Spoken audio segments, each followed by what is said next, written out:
Esta é a Galileia, a região verde do norte de Israel.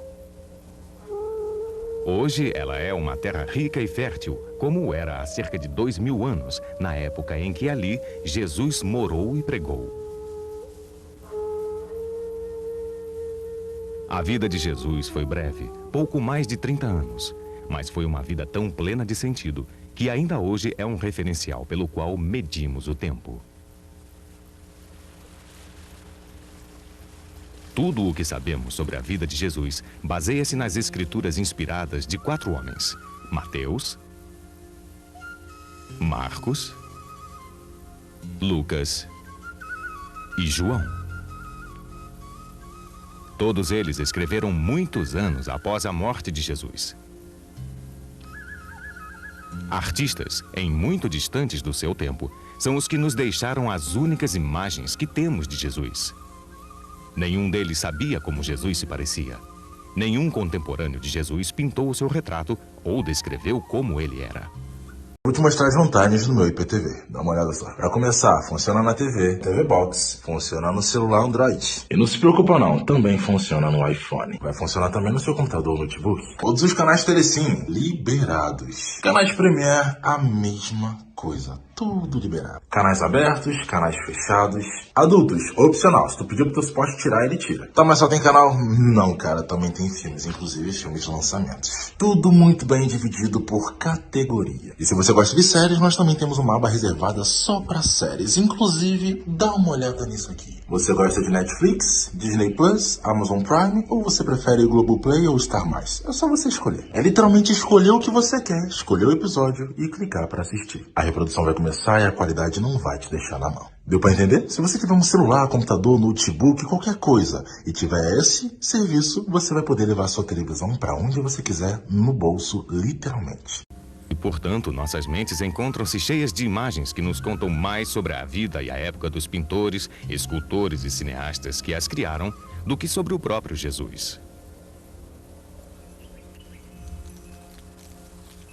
Mas nesta terra, nós ainda podemos sentir a sua presença, ainda ouvir os ecos do mundo que ele vivia.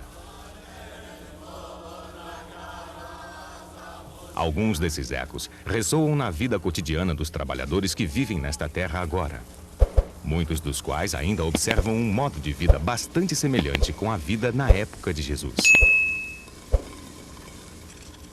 Mais e mais informações são obtidas graças ao trabalho dos modernos arqueólogos e estudiosos, cuja pesquisa minuciosa de objetos do passado reúne pedaços e fragmentos em um tipo de mosaico daquele tempo distante.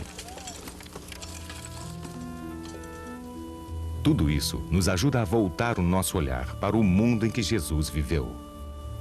De volta a Belém, o vilarejo em que ele nasceu durante o reinado de Herodes o Grande, rei dos judeus, sob a tutela do Império Romano. O vilarejo que Jesus deixou quando seus pais fugiram com ele para o Egito para escapar do massacre aos inocentes ordenado por Herodes. Após a morte daquele rei tirânico, a família retornou para sua terra de origem, as montanhas verdes da Galileia. Ali, Jesus cresceu até a idade adulta e foi educado no vilarejo de Nazaré. Vemos nesta reconstrução como deveria ser a vida entre os galileus do primeiro século, que eram seus vizinhos e parentes.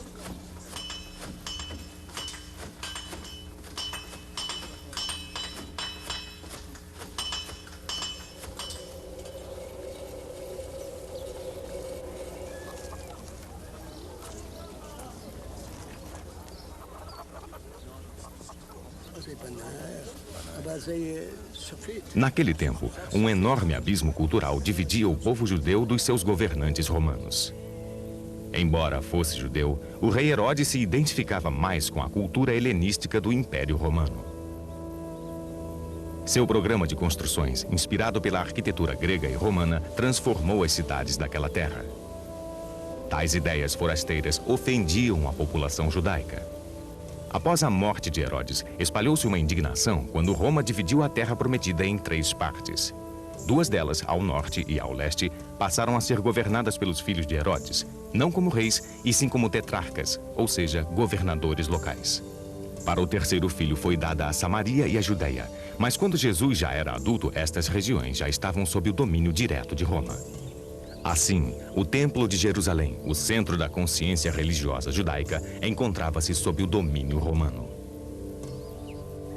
Por todo o império, os romanos permitiam aos povos que haviam conquistado a cultuar os seus próprios deuses, desde que suas religiões não se opusessem à lei civil romana.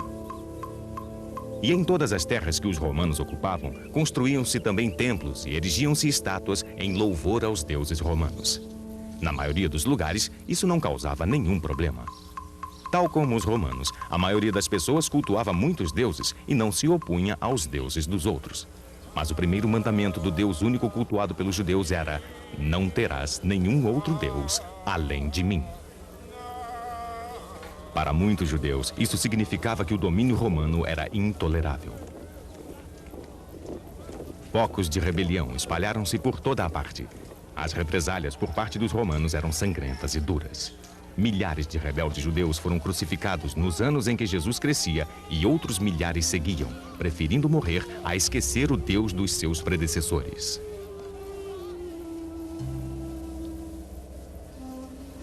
Essa agitação furiosa era propícia para o surgimento de líderes fervorosos, que ofereciam uma nova esperança ao povo judeu. Jesus e sua época.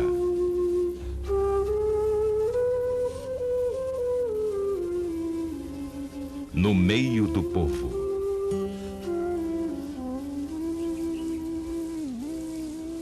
No ano 15º do Império de Tibério César, o Senhor falou a João, filho de Zacarias, no deserto.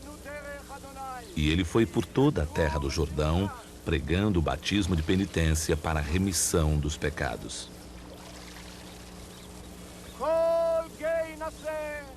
Batismo de penitência para a remissão dos pecados? O que isso significa para as multidões que se aglomeravam para ouvir João pregar? O ritual do banho, uma parte essencial da vida religiosa judaica, era diferente da imersão que João praticava. Havia os rituais do banho privados e públicos, os mikvahs, como eram chamados por todo o país.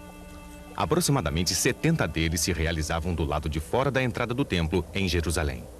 Os devotos se banhavam na água pura antes de entrar no solo sagrado. A imersão tinha como objetivo limpar e purificar uma pessoa para que ela pudesse participar de um rito sagrado. Mas isso nada tinha a ver com a remissão dos pecados. Isso requeria um ato de expiação, frequentemente sob a forma de um sacrifício no templo.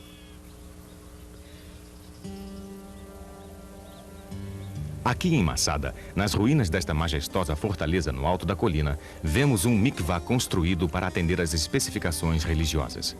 Imagine água fresca corrente enchendo os tanques. Os banhistas enxaguavam as suas mãos e pés no tanque raso antes de submergir no tanque mais fundo. Alguns judeus devotos faziam isso diariamente. Mas João pregava somente uma imersão na água do Jordão como uma limpeza espiritual para toda a vida. E ele falava com um fervor e uma urgência que lembrava os profetas dos tempos antigos. Fazei penitência, porque está próximo o reino dos céus. O machado já está posto à raiz das árvores. Toda árvore que não produzir bons frutos será cortada e lançada ao fogo.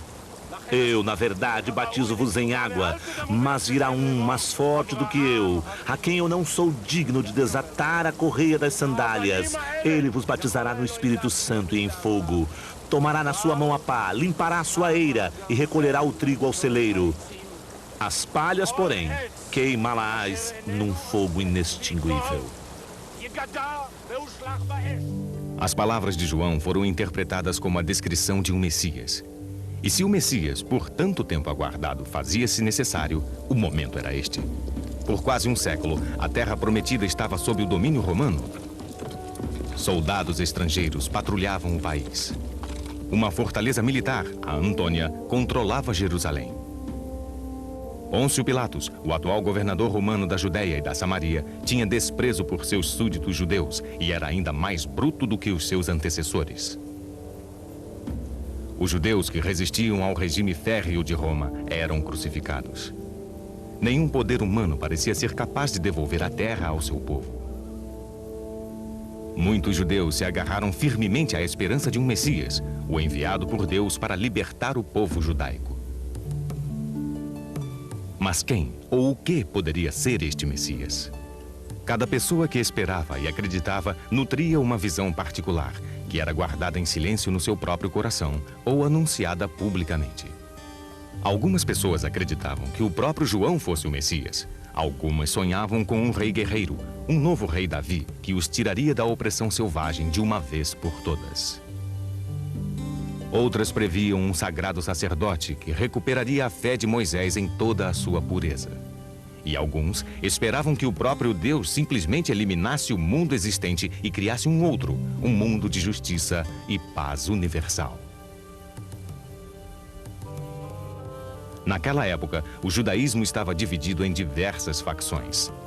Muitas delas eram dedicadas a uma fervorosa esperança da vinda de um Messias. Elas podiam ser formadas por grupos de lutadores pela liberdade ou abranger toda uma comunidade afastada do mundo para rezar em solidão. O próprio João pode ter sido membro de uma dessas seitas isoladas, os essênios. Os estudiosos conhecem bem este grupo, porque em 1947, um jovem pastor árabe encontrou por acaso uma gruta com vista para o Mar Morto. Ele encontrou muitas jarras de barro antigas. Dentro delas havia pedaços de rolos de pergaminho, preservados pelo clima seco por quase 2000 anos. Desde então, mais de 700 foram encontrados em grutas vizinhas. Nós os chamamos de pergaminhos do Mar Morto. Muitos deles estão atualmente guardados no Santuário do Livro, no Museu de Israel, em Jerusalém. Neste aqui, nós lemos que o livro de Isaías, o que Jesus conhecia, é quase o mesmo que lemos atualmente. A reconstrução desses documentos se estendeu por várias décadas. Eles nos revelam fatos fascinantes sobre as crenças dos essênios que os escreveram. Os seus líderes eram sacerdotes que sentiam que os rituais de sacrifício não eram mais tão puros quanto exigido por Moisés. Os pergaminhos argumentam que o sacerdócio fora corrompido, especialmente o ofício de sumo sacerdote, que não era mais passado de pai para filho, mas tinha se transformado em um cargo de confiança dos romanos. Os essênios escreveram que o povo estava perdido, desorientado e condenado pela própria aceitação da corrupção. Os últimos dias estavam próximos. Neste pergaminho, eles escreveram uma desalentadora profecia de que uma grande batalha apocalíptica seria travada nos céus e por toda a terra. Dois vastos poderes entrariam em choque, os filhos da luz e os filhos das trevas. E quando a batalha terminasse e os filhos das trevas fossem destruídos, o que aconteceria? O reino de Deus seria finalmente restabelecido sobre toda a terra. Aqui, numa região desértica chamada Qumran, próxima ao Mar Morto, uma comunidade isolada de essênios levava uma vida de devotada pureza religiosa. Os essênios formavam um grupo seleto que ansiava pela purificação violenta do mundo. Planejavam ser soldados do exército dos Filhos da Luz e, para isso, se dedicavam ao fortalecimento físico e espiritual. Novos membros só eram admitidos depois de 2 anos de testes e treinamentos. A iniciação era um batismo que requeria arrependimento sincero, uma purificação total do passado. Devotos da pureza absoluta, os essênios tomavam banhos de imersão, os mikvah, diariamente. Eles cultivavam seus próprios alimentos e prestavam um juramento de nunca ingerir qualquer alimento plantado por estranhos à seita. Comiam as refeições comunitárias em silêncio. Viviam em permanente estado de adoração e oração. João, nascido sacerdote, talvez tenha deixado esta mesma comunidade para se encarregar da sua missão no Jordão. Não há como saber ao certo, mas alguns ensinamentos de João parecem ecoar ideias sobre piedade e justiça pregadas pelos essênios.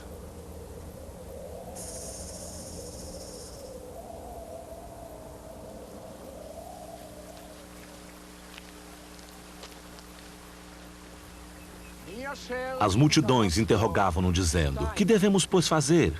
Respondendo, dizia-lhes: o que tem 2 túnicas, dê uma ao que não tem, e o que tem o que comer, faça o mesmo.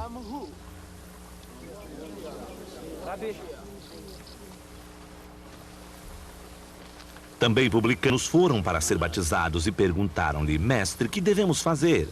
Ele respondeu: não exijais nada além do que vos está fixado. Do mesmo modo, os soldados lhe perguntavam: e nós, o que devemos fazer? Respondeu-lhes: não pratiqueis violência, nem denuncieis falsamente, e contentai-vos com o vosso soldo.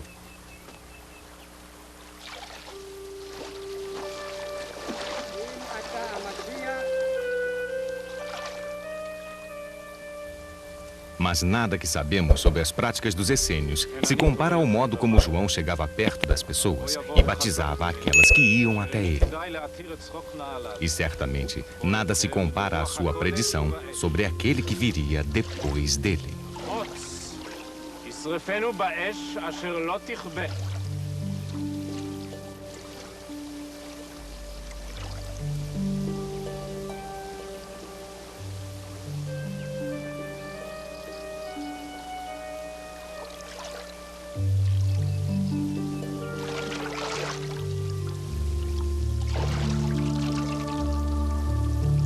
E estando ele em oração, abriu-se o céu, e desceu sobre ele o Espírito Santo em forma corpórea como uma pomba, e ouviu-se do céu uma voz: Tu és o meu filho bem-amado, em ti ponho a minha afeição.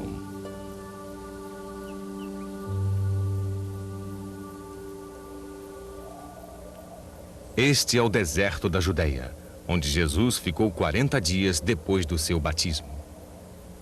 É uma terra árida, com pouca água, onde a temperatura frequentemente ultrapassa os 45 graus. Jesus não foi o primeiro a colocar o seu espírito à prova nesta região tão desumana. João lá estivera, assim como os antigos profetas.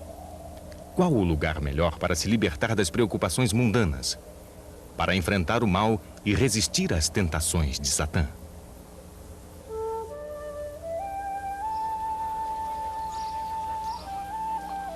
Jesus voltou sob o impulso do Espírito para a Galileia, e a sua fama divulgou-se por toda a região.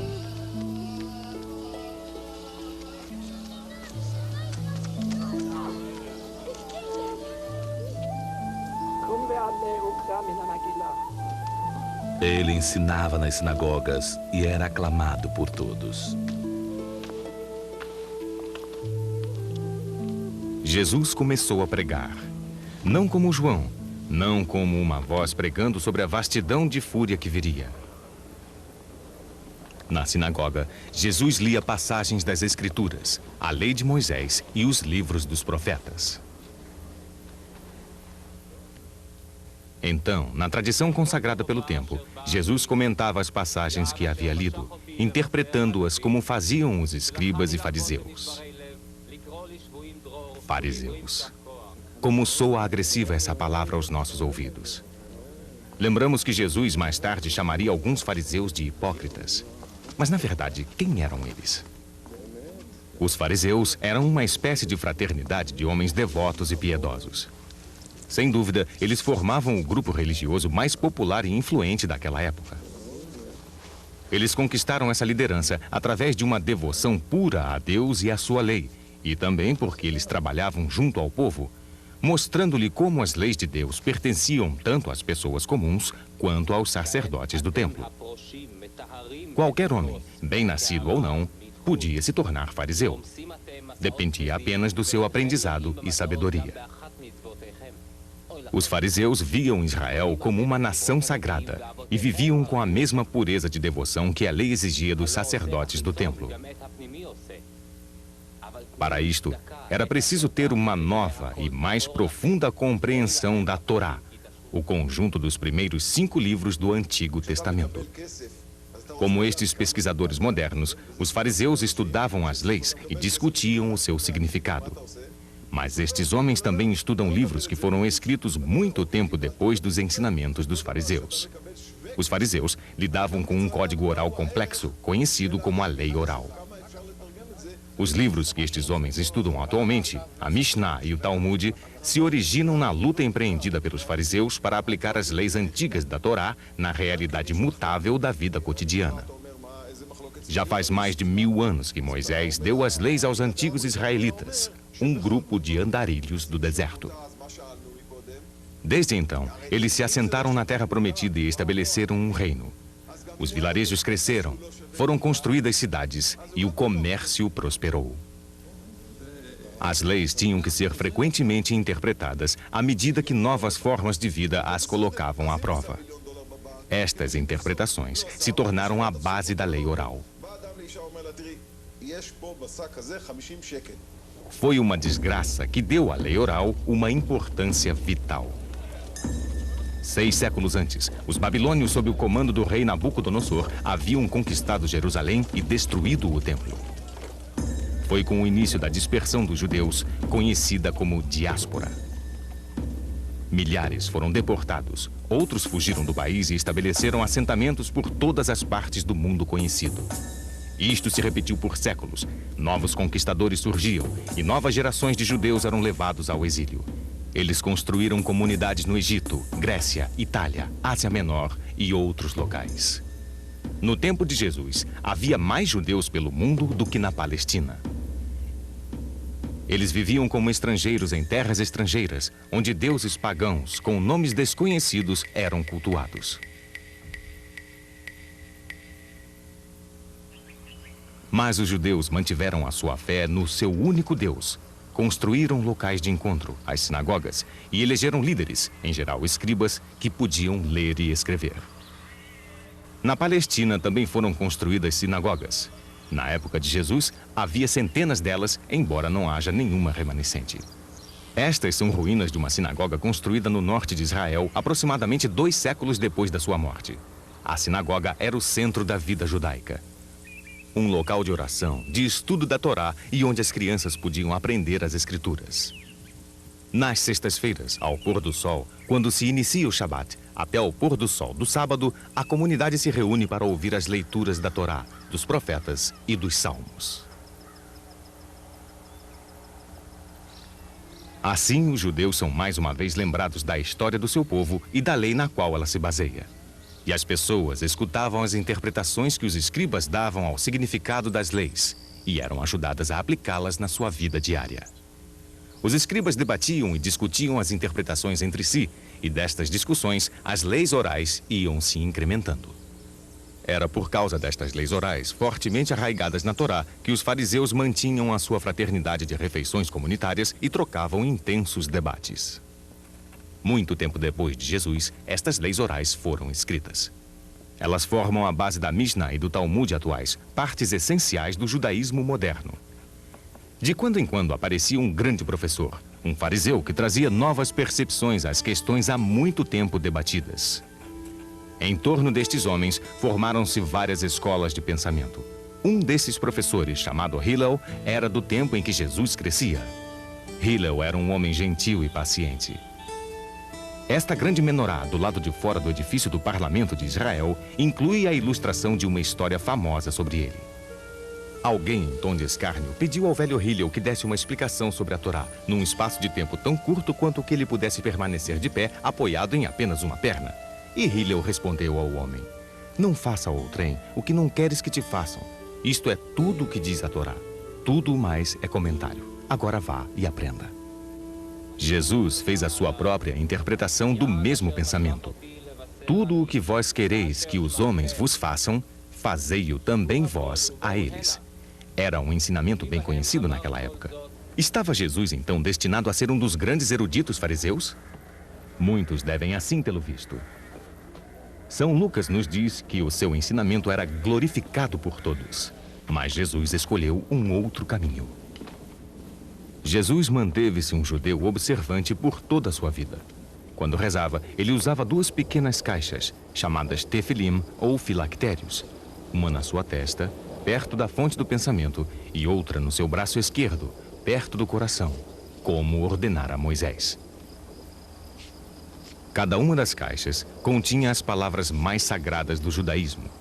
Escuta, Israel, o Senhor é o nosso Deus, o Senhor é único.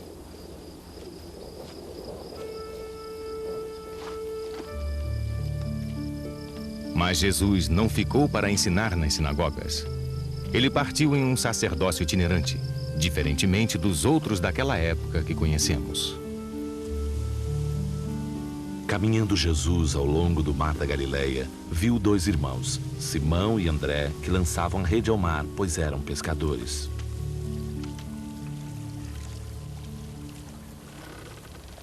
E disse-lhes: Segui-me, e farei de vós pescadores de homens.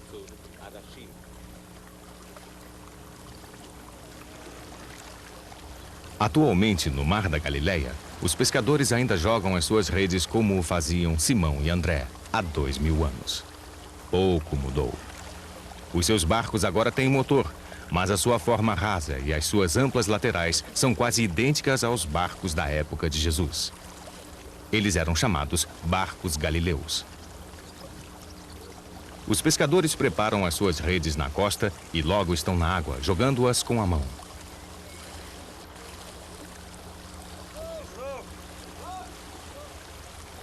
Eles enfrentam um trabalho árduo antes de retornar à costa com a sua pesca.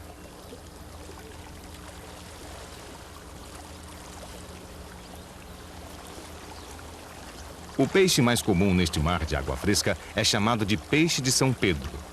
Diz a lenda que o sinal que este peixe traz em um dos lados é a impressão digital do pescador Simão, nomeado Pedro por Jesus.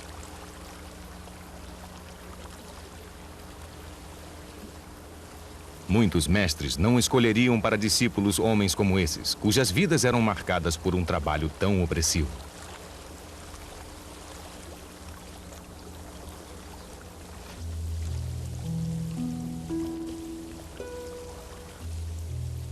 E atracando os barcos à terra, deixaram tudo e o seguiram. Que outro mestre simplesmente sairia e escolheria como discípulos trabalhadores comuns? Não os fariseus. Os seus discípulos é que os procuravam e estudavam diligentemente para um dia também se tornarem mestres. Outro discípulo escolhido por Jesus era um coletor de impostos. Era um trabalho que despertava rancor nas pessoas. Os homens que coletavam para Roma trabalhavam sob sistema de cotas. Cada um tinha que arrecadar uma determinada quantia na sua jurisdição. A quantia excedente coletada era o seu pagamento pelo trabalho.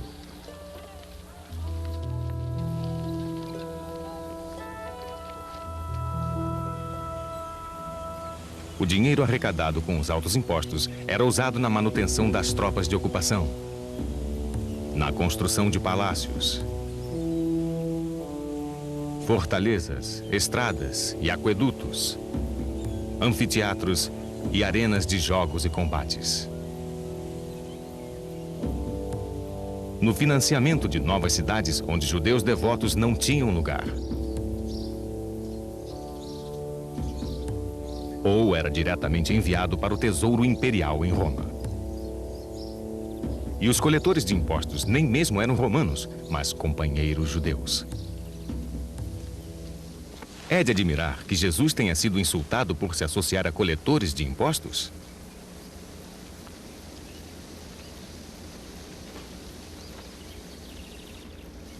Os 12 homens que Jesus reuniu em torno de si formavam um grupo estranho e desajustado. Um deles, Simão, era chamado de Zelote. O nome Zelote era frequentemente usado para designar pequenos grupos guerrilheiros de fervorosos religiosos que lutavam contra a ocupação romana. Eles eram preparados para lutar, morrer se necessário, em nome da pureza religiosa. Hoje eles seriam chamados de guerreiros da liberdade. Do ponto de vista romano, eles eram bandidos e assassinos, cujo único destino era a crucificação. Qualquer que tenha sido o seu passado, os 12 homens escolhidos por Jesus deixaram tudo para trás para segui-lo, inclusive Judas, que mais tarde viria a atraí-lo. Jesus estava sempre viajando, pregando para o maior número possível de pessoas.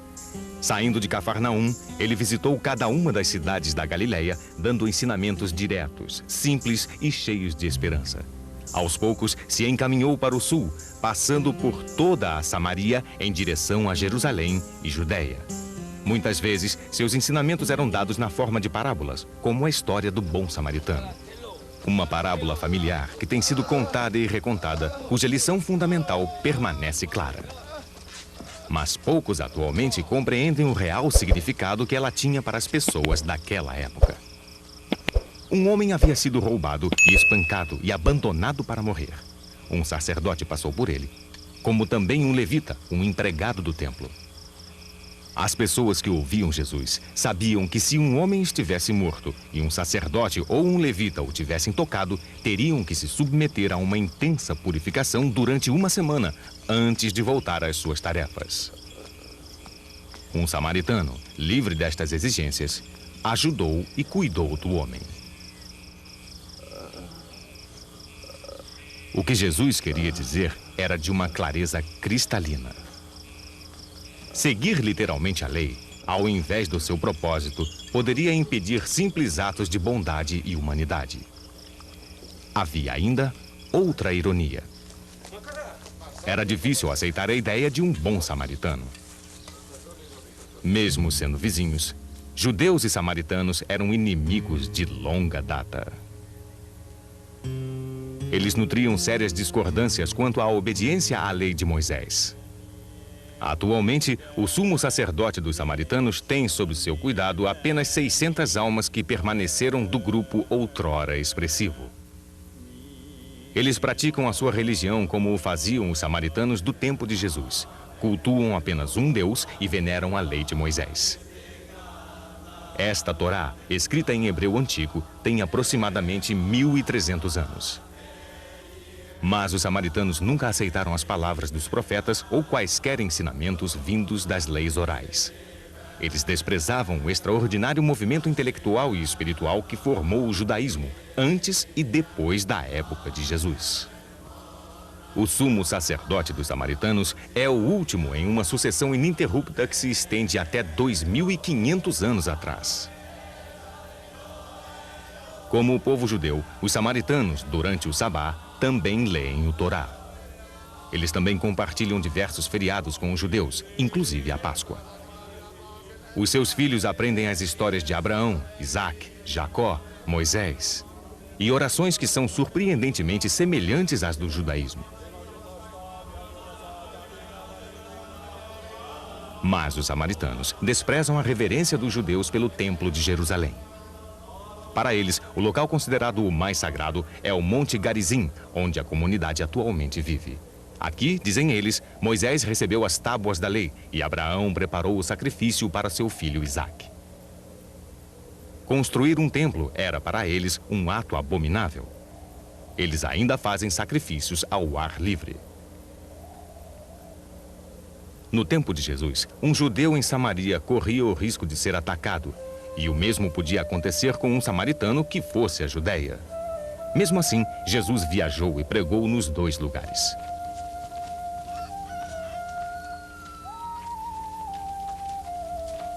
Jesus não tinha emprego, somente os seus ensinamentos. Isto também o distinguia dos eruditos fariseus, cuja maioria tinha no comércio o sustento da família. Os fariseus manifestaram a sua desaprovação quando souberam que Jesus e seus discípulos colheram espigas durante o Shabat, um ato considerado como trabalho e, portanto, proibido. Jesus contra-argumentou no estilo dos próprios fariseus, citando as próprias Escrituras. Não lestes o que fez Davi quando teve fome, ele e os que com ele estavam, como entrou na casa de Deus e tomou os pães da proposição, e deles comeu e deu aos seus companheiros, embora não fosse permitido comer deles, senão aos sacerdotes? Se compreendesses o sentido destas palavras, quero a misericórdia e não o sacrifício, não condenarias os inocentes.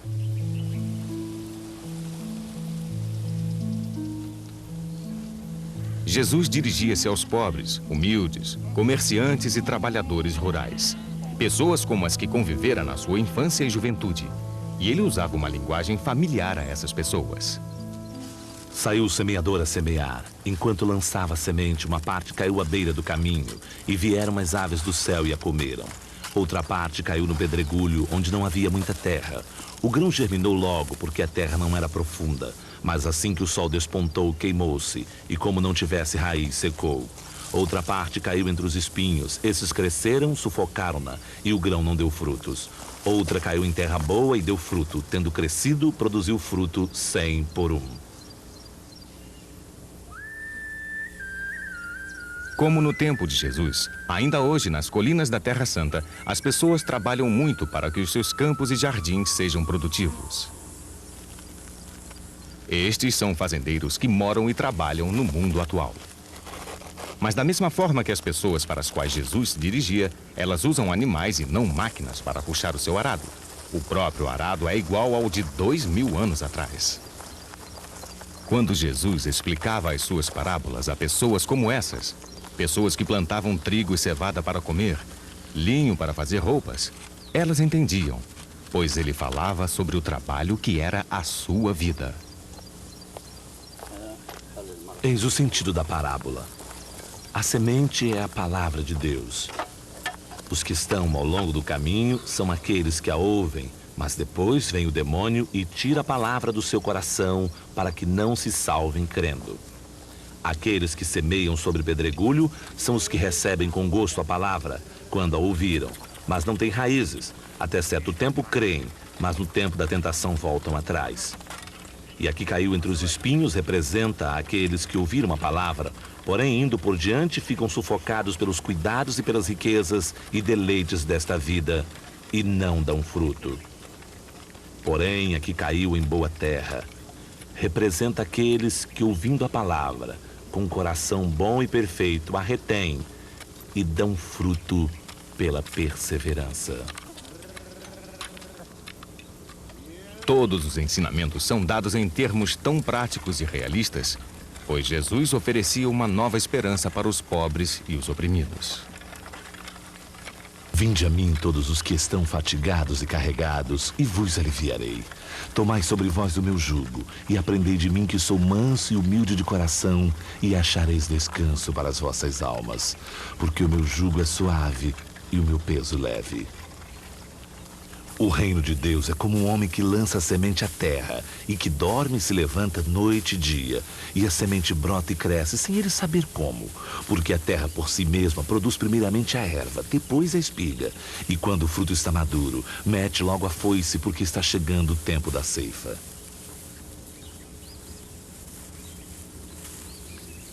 Eis que vos digo: levantai vossos olhos e vede que os campos já estão brancos para a ceifa. O que ceifa recebe a paga e recolhe o fruto para a vida eterna, a fim de que se alegrem juntamente o que planta e o que colhe.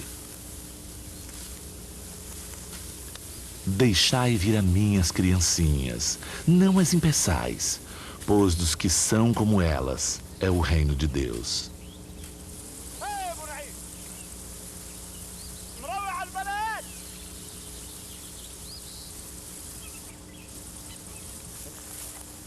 Estas palavras e imagens eram simples, para que permanecessem nas mentes dos trabalhadores enquanto eles voltavam para o duro trabalho de debulhar e joeirar os grãos. Guiar um animal enquanto ele puxa uma tábua cravejada de espigões sobre o solo. E uma criança dá o peso necessário para apertar a roldana. As pessoas escutavam estes ensinamentos, ensinamentos que refletiam o seu trabalho cotidiano. E escutavam também quando as palavras de Jesus se dirigiam diretamente aos seus mais profundos medos, mágoas, sonhos e esperanças.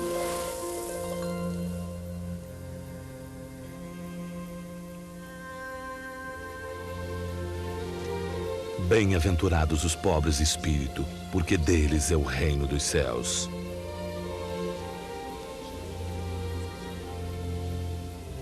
Bem-aventurados os mansos, porque possuirão a terra.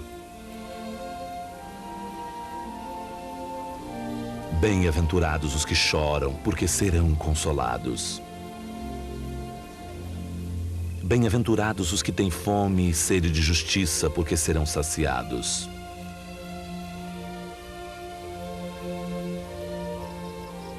Bem-aventurados os misericordiosos, porque alcançarão misericórdia. Bem-aventurados os puros de coração, porque verão a Deus. Bem-aventurados os pacíficos, porque serão chamados filhos de Deus. Bem-aventurados os que sofrem perseguição por amor da justiça, porque deles é o reino dos céus. Bem-aventurados sois quando vos injuriarem e vos perseguirem e disserem falsamente todo o mal contra vós por causa de mim. Jesus retirava da rica simplicidade da natureza exemplos que demonstram o amor de Deus por todos. Considerai os lírios como crescem, não fiam nem tecem. Contudo, digo-vos que nem Salomão, em toda a sua glória, jamais se vestiu como um deles.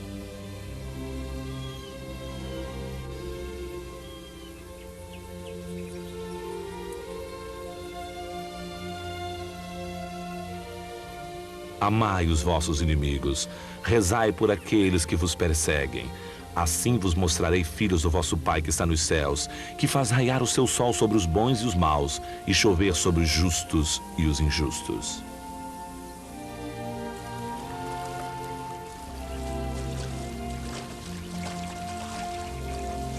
Todo aquele que bebe desta água terá sede de novo, mas aquele que beber da água que eu lhe der não voltará jamais a ter sede.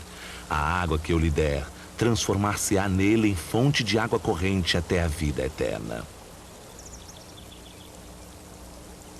Aqui é semelhante o reino de Deus, e aqui o compararei.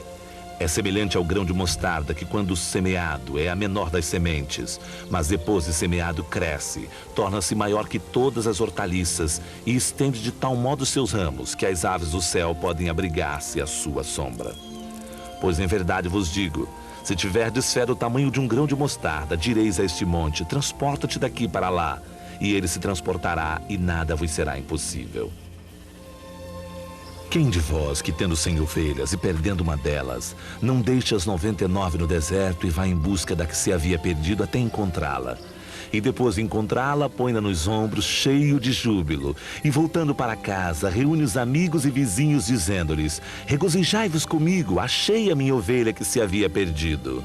Digo-vos que assim haverá maior júbilo no céu por um só pecador que fizer penitência, do que por 99 justos que não necessitam de arrependimento. Eu sou o bom pastor. Eu conheço as minhas ovelhas, e as minhas ovelhas conhecem a mim. Como o Pai me conhece e eu conheço o Pai.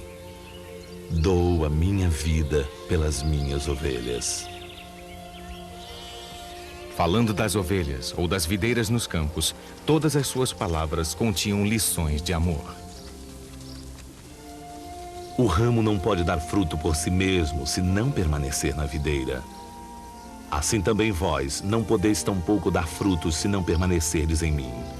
Eu sou a videira, vós os ramos.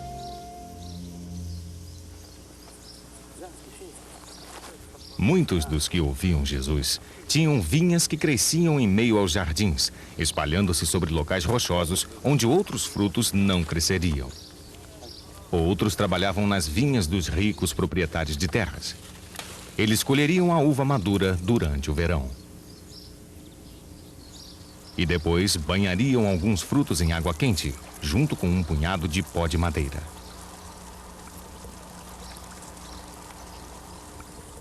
E então espalhariam os frutos sob o sol escaldante até que secassem e se tornassem passas.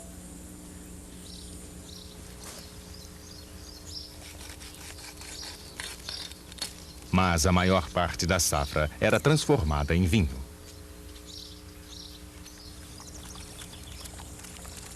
Este buraco natural de pedra é usado como prensa de lagar o vinho desde o tempo de Jesus.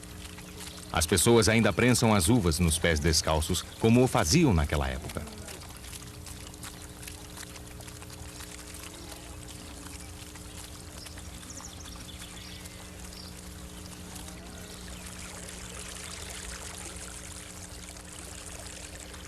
O suco corre para dentro desta cratera através de uma rasa depressão no solo.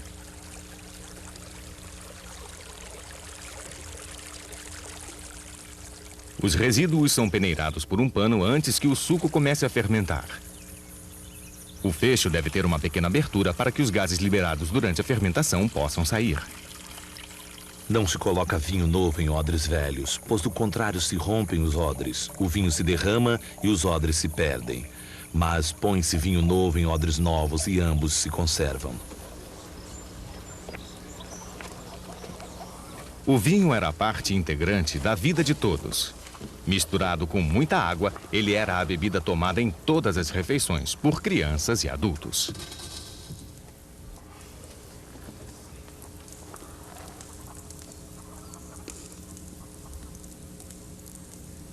E era um elemento vital em todas as comemorações, especialmente nos casamentos.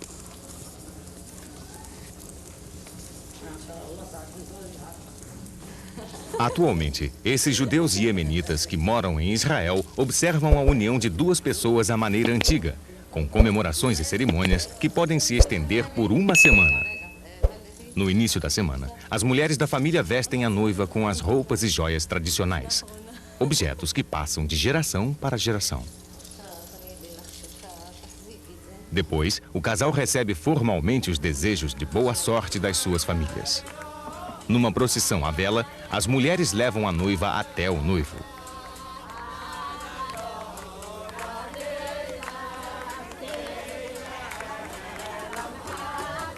O casal começa a dançar e é seguido pelas famílias e amigos.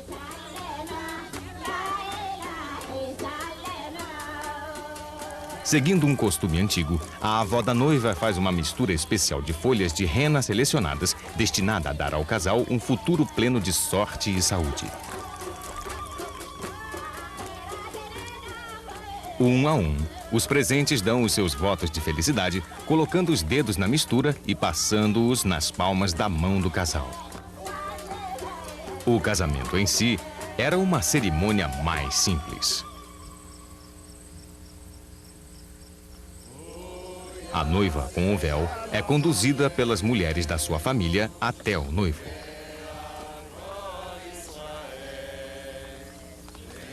Juntando-se ao noivo sob o baldaquino tradicional, ela dá 7 voltas em torno dele e a cerimônia do casamento se completa. Não havia troca de votos nem de anéis.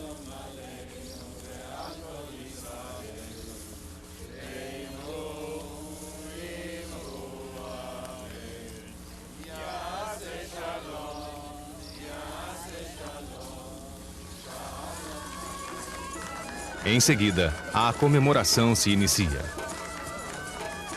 Ela poderia se estender por toda a noite, regada por muita comida e vinho. Era uma cerimônia de casamento como essa que acontecia no vilarejo de Caná, quando Jesus fez o seu primeiro milagre. Quando acabou o vinho, Jesus pediu que a empregada da casa enchesse algumas jarras com água. Então, milagrosamente, ele as transformou em jarras de vinho. Jesus fez outro milagre, quando com seus discípulos cruzou o mar da Galileia.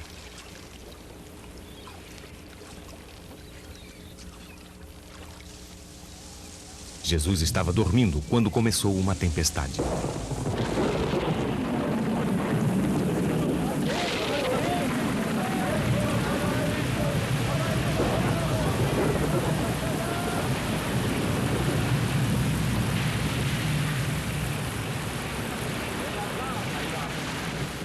Despertado por seus discípulos, ele disse ao mar e ao vento: "Cala-te, emudece."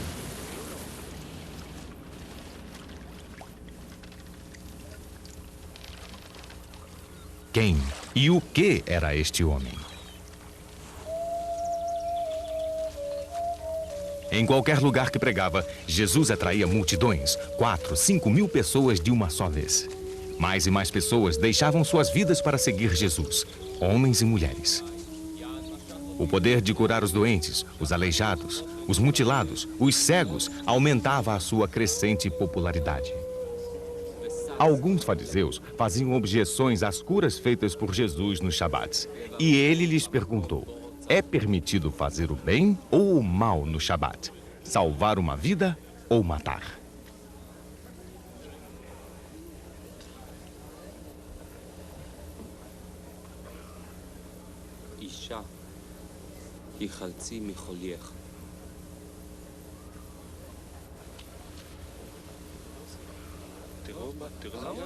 Alguns doentes recuperavam a saúde com o seu simples toque.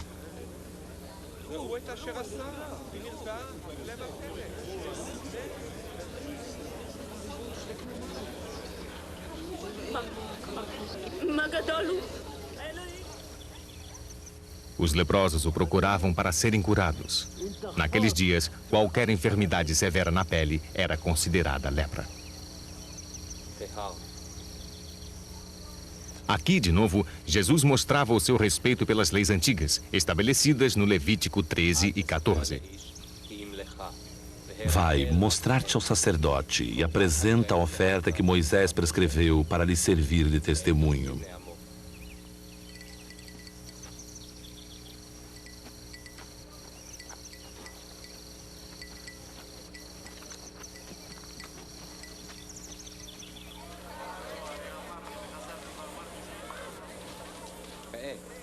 Com um toque e uma bênção, Jesus devolvia a visão aos cegos.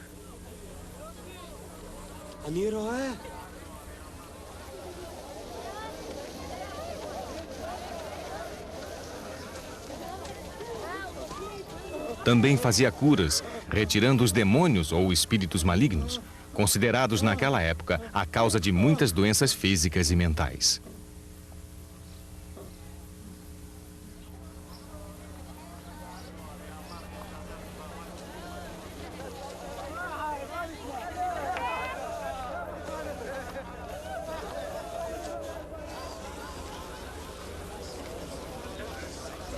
Algumas vezes, o método de cura usado por Jesus o levava a uma confrontação direta com os fariseus. Havia um homem paralítico que foi baixado até Jesus por um buraco no telhado de uma sinagoga lotada. Quando Jesus curou o homem, dizendo-lhe que os seus pecados estavam perdoados, os fariseus reagiram com indignação. Somente Deus podia perdoar os pecados, depois de uma expiação formal e do oferecimento de um sacrifício no templo. Jesus, percebendo logo em seu espírito que faziam tais reflexões, disse-lhes então: por que pensais assim em vossos corações? Que é mais fácil? Dizer ao paralítico, teus pecados se são perdoados, ou levanta-te, toma tua maca e caminha? Pois bem, para que saibas que o Filho do Homem tem na terra o poder de perdoar os pecados, eu te ordeno, levanta-te, toma tua maca e vai para casa.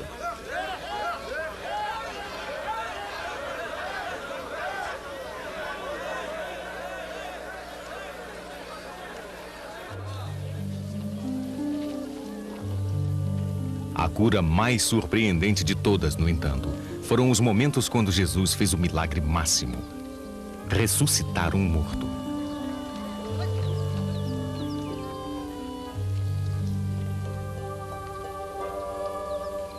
Ele devolveu a vida ao filho morto de uma viúva do vilarejo de Naim.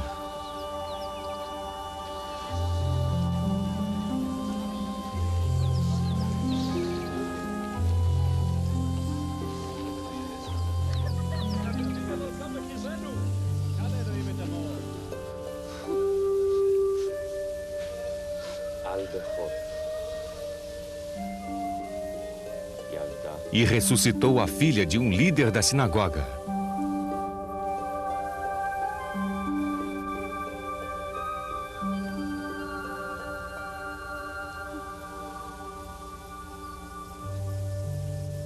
E em Betânia, ele levantou Lázaro, um amigo morto há 4 dias.